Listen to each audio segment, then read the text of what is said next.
नमस्कार दोस्तों, जॉब वाला के यूट्यूब प्लेटफॉर्म पे स्वागत है आप सभी का। तो दोस्तों 20 अगस्त के आज कुछ करंट अफेयर के महत्वपूर्ण प्रश्नों को देखते हैं। तो दोस्तों आप लोग से एक छोटा सा रिक्वेस्ट है कि आगे बढ़ने से पहले चैनल को लाइक शेयर सब्सक्राइब करना ना भूले। तो चलिए स्टार्ट करते हैं। आज का हमारा पहला प्रश्न है, हाल ही में विश्व फोटोग्राफी दिवस कब मनाया गया है? हाल ही में विश्व फोटोग्राफी दिवस कब मनाया गया है? तो हमारा आंसर है 19 अगस्त को। 19 अगस्त को विश्व फोटोग्राफी दिवस मनाया गया।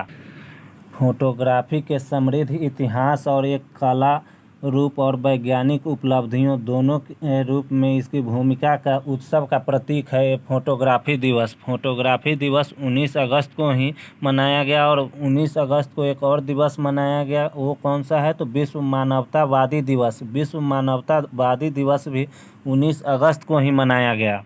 तो आइए कुछ दिवस को देख लेते हैं। तो 1 अगस्त को लंग कैंसर डे, 1 अगस्त को लंग कैंसर डे और WWW वर्ल्ड वाइड वेब दिवस मनाया गया। वहीं 3 अगस्त को भारतीय अंगदान दिवस मनाया गया।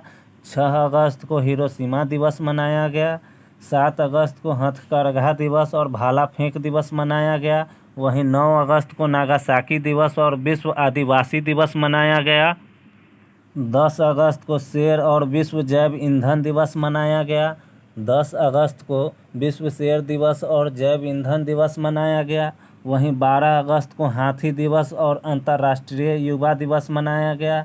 14 अगस्त को विश्व अंगदान दिवस मनाया गया। 13 अगस्त को विश्व अंगदान दिवस मनाया गया। 13 अगस्त को विश्व अंगदान दिवस मनाया गया और 14 अगस्त को विभाजन विभीषिका दिवस मनाया गया। 14 अगस्त को विभाजन विभीषिका दिवस मनाया गया।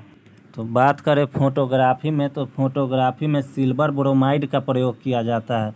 फोटोग्राफी में सिल्वर ब्रोमाइड का प्रयोग किया जाता है। कोहरे में फोटोग्राफी लेने के लिए कौन से तरंग का हम लोग प्रयोग करते हैं? कौन से किरण का? तो अवरक्त किरण का प्रयोग करते हैं। कोहरे में फोटोग्राफी लेने के लिए अवरक्त किरण का प्रयोग करते हैं हम लोग। चलिए आगे बढ़ते हैं, अगला प्रश्न को देखते हैं।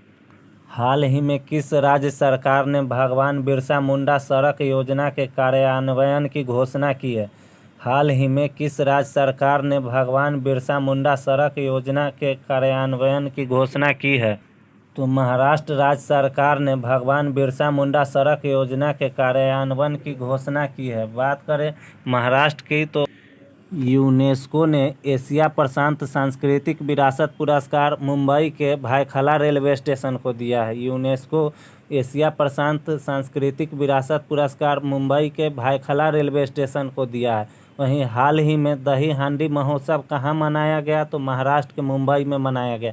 भारत में पहली बार ट्रेन कब चालू हुआ, कहाँ से कहाँ? तो 16 अप्रैल 1853 लॉर्ड डलहौजी के समय मुंबई से थाने के बीच 34 किलोमीटर चला था। तो बात करें ये जो आदिवासी क्षेत्रों में सड़क के कनेक्टिविटी को बढ़ाने के लिए ये किया गया है। ये जो भगवान बिरसा मुंडा सड़क योजना क्यों चालू किया गया महाराष्ट्र में? तो आदिवासी क्षेत्रों में सड़क के कनेक्टिविटी को बढ़ाने के लिए ये किया गया है। बात करें बिरसा मुंडा का, तो बिरसा मुंडा को हम एक उपनाम से जानते हैं, धरती आबा के नाम से जानते हैं। धरती आबा के नाम से बिरसा मुंडा को जाना जाता है। महाराष्ट्र के मुख्यमंत्री कौन है? तो महाराष्ट्र के मुख्यमंत्री एकनाथ शिंदे हैं। वहीं महाराष्ट्र के राज्यपाल कौन है? तो रमेश बैस हैं। महाराष्ट्र के राज्यपाल रमेश बैस हैं। रंगोली महाराष्ट्र का लोक कला शैली है।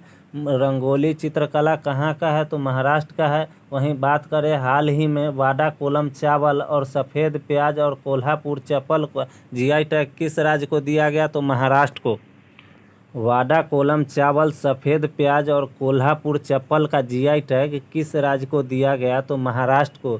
बात करें वहीं शिवाजी उत्सव और गणेश उत्सव कहाँ मनाया गया? तो महाराष्ट्र में ही शुरू हुआ। गेटवे ऑफ इंडिया कहाँ स्थित है? तो महाराष्ट्र में 1911 में इसका स्थापना हुआ। संजय गांधी और तडोबा अंधेरी नेशनल पार्क कहाँ स्थित है? तो महाराष्ट्र में है। महाराष्ट्र सरकार ने विदेशी कैदियों को वीडियो कॉल करने की अनुमति दी है। महाराष्ट्र सरकार ने विदेशी कैदियों को वीडियो कॉल करने की अनुमति दी है। वहीं नागपुर में इतवारी रेलवे स्टेशन का नाम सुभाष चंद्र बोस के नाम पर रखा गया। नागपुर में इतवारी रेलवे स्टेशन का नाम बदलकर सुभाष चंद्र बोस के नाम पर रखा गया। हाल ही में किसे पावर फाइनेंस कॉरपोरेशन के सीएमडी के रूप में नियुक्त किया गया है? हाल ही में किसे पावर फाइनेंस कॉरपोरेशन के सीएमडी के रूप में नियुक्त किया गया है? तो हमारा आंसर है परमिंदर चोपड़ा। परमिंदर चोपड़ा को पावर फाइनेंस कॉरपोरेशन के सीएमडी के रूप में नियुक्त किया गया। तो जब दोस्तों पीएफसी का बात आया है तो देख लेते हैं। पीएफसी एक महारत्न कंपनी है। पीएफसी 11वां नंबर का महारत्न कंपनी है। बात करें वहीं 12वां कौन सा महारत्न कंपनी है? तो REC, rural electric corporation. Rural electric corporation जो है आरईसी 12वां नंबर कंपनी है। और हाल ही में अभी नवीनतम कौन सा महारत्न कंपनी का दर्जा मिला है किस कंपनी को? तो 13वां और नवीनतम Maharatna company Oil India Limited. Oil India Limited जो 13वां नवीनतम महारत्न कंपनी है।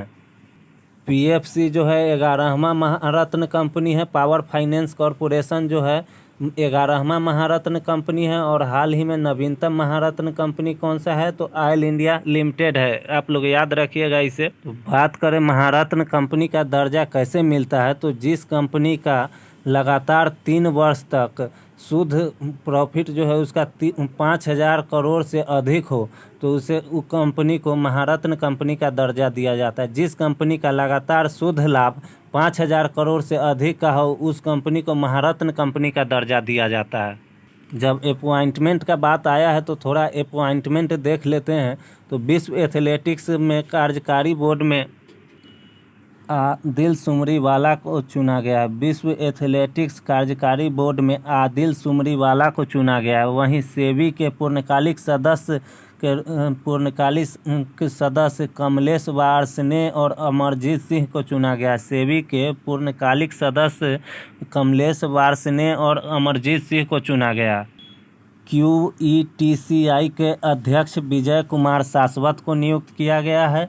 QETCI के अध्यक्ष विजय कुमार शाश्वत को नियुक्त किया गया। भारतीय मूल के वैभव तनेजा को टेस्ला का CEO नियुक्त किया।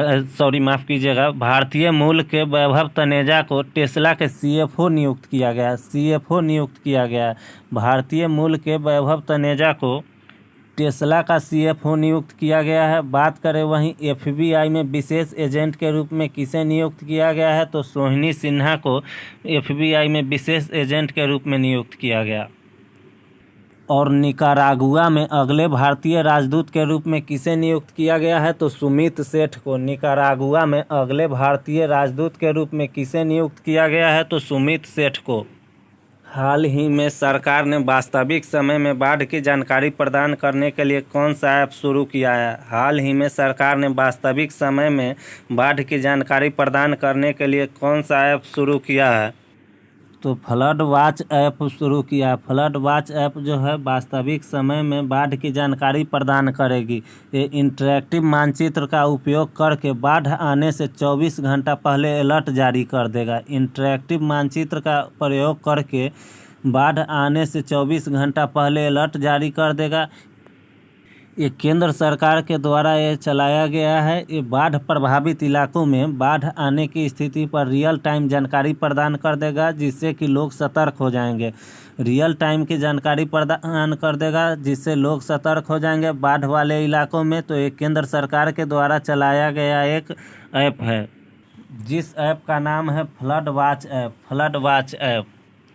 हाल ही में देश के द्वारा गूगल पर 30 लाख रूबल का जुर्माना लगाया गया है। हाल ही में किस देश के द्वारा गूगल पर 30 लाख रूबल का जुर्माना लगाया गया है? तो हमारा आंसर है रूस। रूस के द्वारा 30 लाख रूबल का जुर्माना गूगल पर लगाया गया है। बात करें रूस की राजधानी तो मास्को। रूस के राष्ट्रपति तो पुतिन है और रूस का मुद्रा जो है रूबल है। तो बात करिए क्यों 30 लाख रुपए का जुर्माना लगाया गया है? तो रूस और यूक्रेन के बीच जो वार चल रहा है, रूस और यूक्रेन के बीच जो युद्ध चल रहा है जिसमें गलत कुछ जानकारी गूगल पर था, कुछ गलत जानकारी गूगल पर था जिसे हटाने के लिए रूस सरकार के द्वारा कहा गया तो गूगल हटाने में विफल रहा, इसीलिए जुर्माना लगाया गया।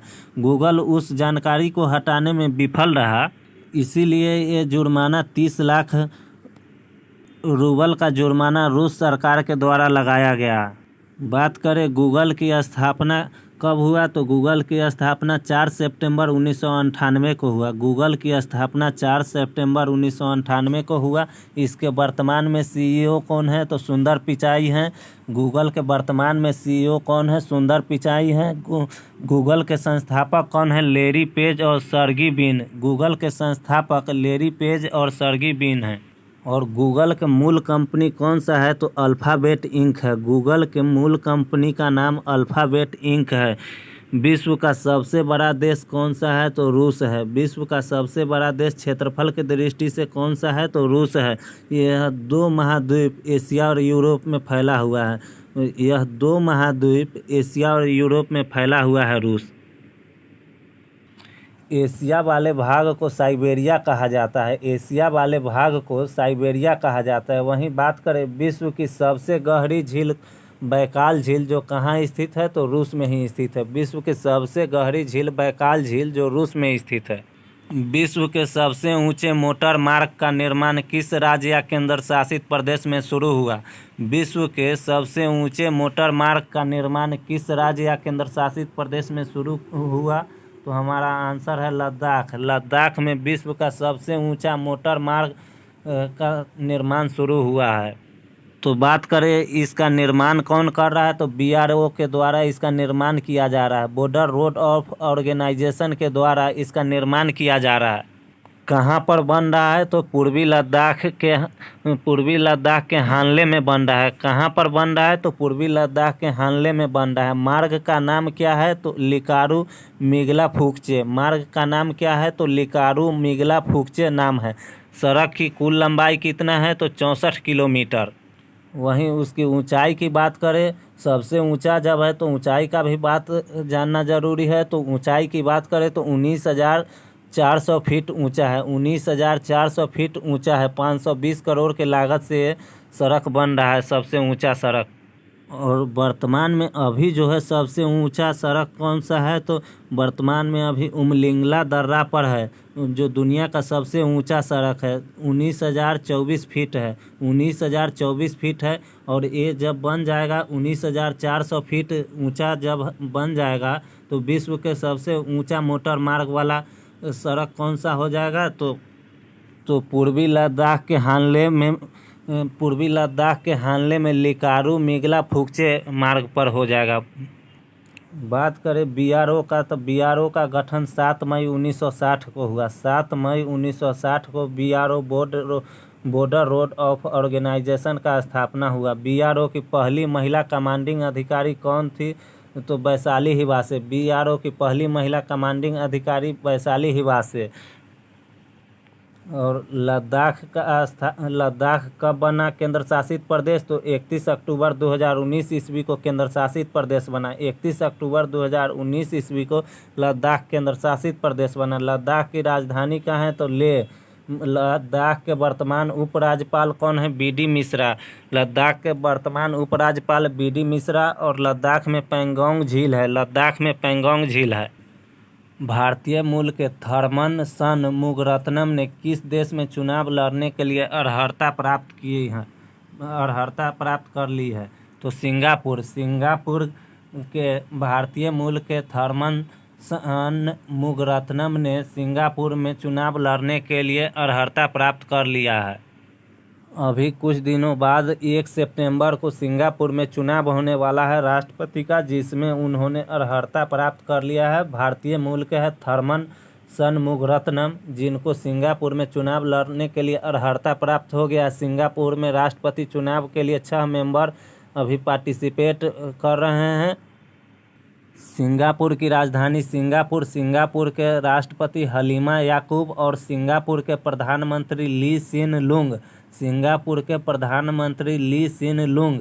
सिंगापुर की मुद्रा डॉलर है। सिंगापुर के मुद्रा डॉलर है।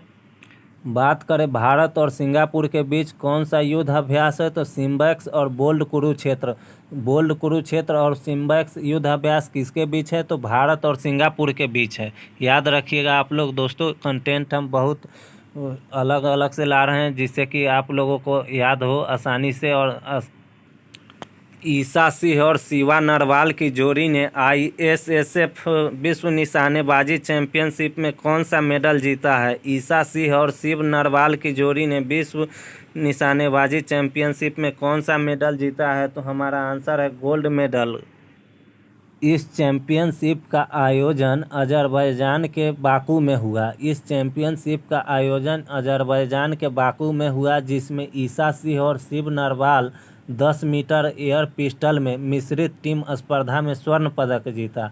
10 मीटर एयर पिस्टल मिश्रित टीम स्पर्धा में ईसा सिंह और शिव नरवाल ने स्वर्ण पदक जीता है। तो भारत कौन से पायदान पे है? तो भारत अभी एक गोल्ड और एक ब्रॉन्ज मेडल जीतकर दूसरे स्थान पर। भारत अभी एक गोल्ड और एक ब्रॉन्ज मेडल जीतकर दूसरे स्थान पर है।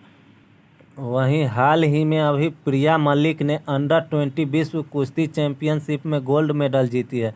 अभी प्रिया मलिक ने अंडर-20 विश्व कुश्ती चैंपियनशिप में गोल्ड मेडल जीती है। याद रखिएगा आप लोग। बहुराष्ट्रीय अभ्यास तरंग शक्ति किस वर्ष आयोजित किया जाएगा? बहुराष्ट्रीय अभ्यास तरंग शक्ति किस वर्ष आयोजित किया जाएगा? तो हमारा आंसर है 2024 में आयोजित किया। तरंग शक्ति अभ्यास अभी भारत में ही होने वाला था। तरंग शक्ति युद्ध अभ्यास जो है सो अभी भारत में ही होने वाला था। इसमें बहुत सारे देशों के सेना शामिल होने वाले थे, लेकिन अभी बहुत सारे देशों के सेनाएं तैयार नहीं थे, इसलिए इसे 2024 में कर दिया गया। बहुत सारे देशों के सेनाएं इसमें अभी तैयार नहीं थे, इसलिए इसे टालकर 2024 में आगे बढ़ाकर कर दिया गया है। तो दोस्तों, जब युद्ध अभ्यास आया है तो कुछ युद्ध अभ्यास को एक साथ देख लेते हैं, जिससे आप लोग को याद रहे। तो 7वां अजय वारियर युद्ध अभ्यास 2023 किसके किसके बीच हुआ? तो अजय वारियर युद्ध अभ्यास भारत और इंग्लैंड के बीच हुआ। बात करें वहीं कोप इंडिया किसके किसके बीच हुआ? तो कोप इंडिया भारत और अमेरिका के बीच हुआ। 10वां सिलिनेक्स युद्ध अभ्यास 2023 किसके बीच हुआ? भारत और श्रीलंका के बीच। 10वां सिलिनेक्स युद्ध अभ्यास भारत और श्रीलंका के बीच हुआ। वहीं एफिनडेक्स युद्ध अभ्यास 2023 भारत और अफ्रीकी देशों के साथ हुआ। एफिनडेक्स युद्ध अभ्यास भारत और अफ्रीका महाद्वीप के 23 देश के साथ हुआ है। वहीं फ्रिंजेक्स 2023 भारत और फ्रांस के बीच। फ्रिंजेक्स 2023 भारत और फ्रांस के बीच। कोकन अभ्यास 2023 भारत और इंग्लैंड के बीच। तो कोकन अभ्यास 2023 भारत और इंग्लैंड के बीच। तो कोकन और अजय वारियर युद्ध अभ्यास भारत और इंग्लैंड के बीच है। वहीं 13वां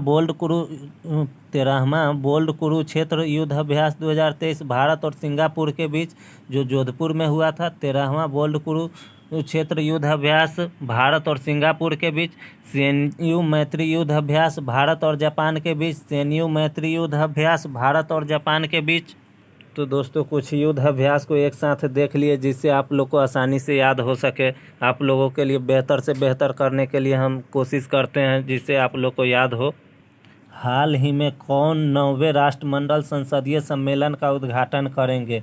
तो हमारा आंसर है ओम बिरला जी ने 9वें राष्ट्रमंडल संसदीय सम्मेलन का उद्घाटन करेंगे।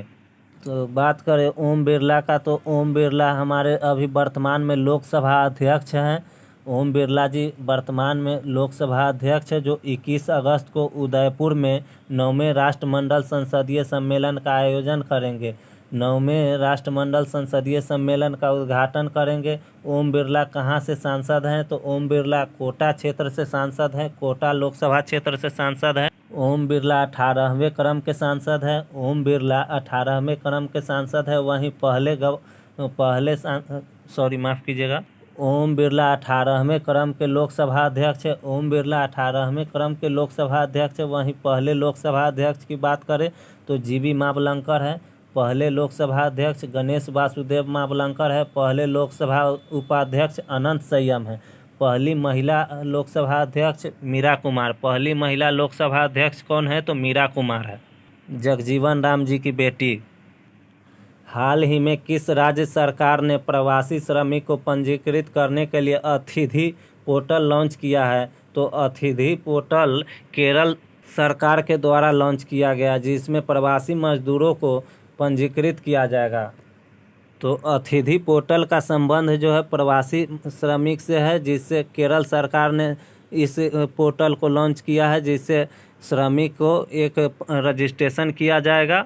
बात करें प्रवासी भारतीय दिवस कब मनाया जाता है, तो प्रवासी भारतीय दिवस 9 जनवरी को मनाया जाता है। प्रवासी भारतीय दिवस 9 जनवरी को मनाया जाता है। वहीं केरल का बात आया तो केरल के बारे में कुछ देखते हैं। तो केरल के मुख्यमंत्री पिनराई विजयन, केरल के राज्यपाल आरिफ मोहम्मद खान हैं।